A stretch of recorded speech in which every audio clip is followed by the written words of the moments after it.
The Modi government versus Twitter showdown culminated with the social media platform losing now its intermediary status. This after the tech giant failed to comply with the centre's new IT rules. What this effectively means, if you had to break it down, is that Twitter now has no legal protection against content that's been hosted on its platform.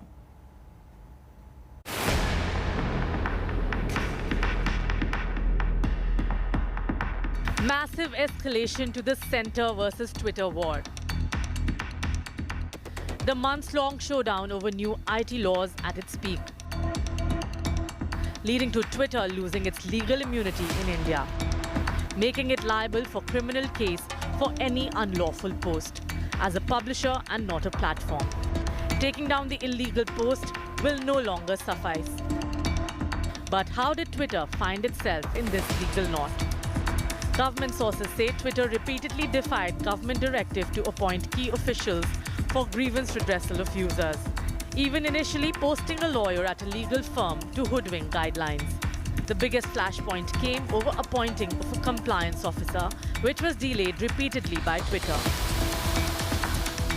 IT Minister lashed out at Twitter, accusing it of deliberate defiance and posing as free speech champion to circumvent India's legal system, pointing out the alleged arbitrary use of manipulated media tags.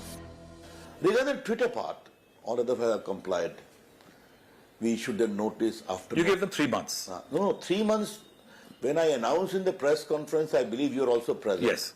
On the 25th of February.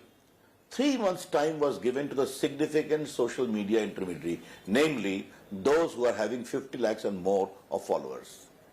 This exhausted itself on 26th of May this year. Okay. Many have complied. We were in correspondence. We gave them the last goodwill gesture. Please do. Comply. Otherwise, it will have consequences. But the opposition called the entire tussle a misplaced priority of the government. विशाल हृदय का ये देश किसी एक platform से कमजोर हो जाए। मैं समझता हूं कि सरकार को अपनी प्राथमिकताएं तय करनी चाहिए इस बात। Experts say that Twitter needs to follow the law of the land like it does in many other countries. A lot of paid influencers and bots have blown the conversations out of context, and a lot of information has been really misleading. So I think the government is fair, and I think we must all encourage and feel that Twitter should go ahead and set up local presence the way government is asking.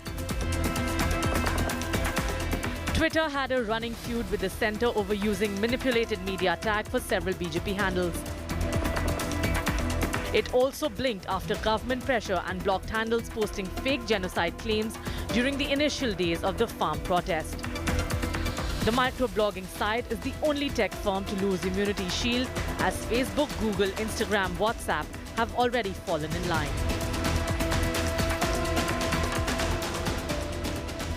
Twitter says it is in the process of meeting the centre's social media intermediary guidelines.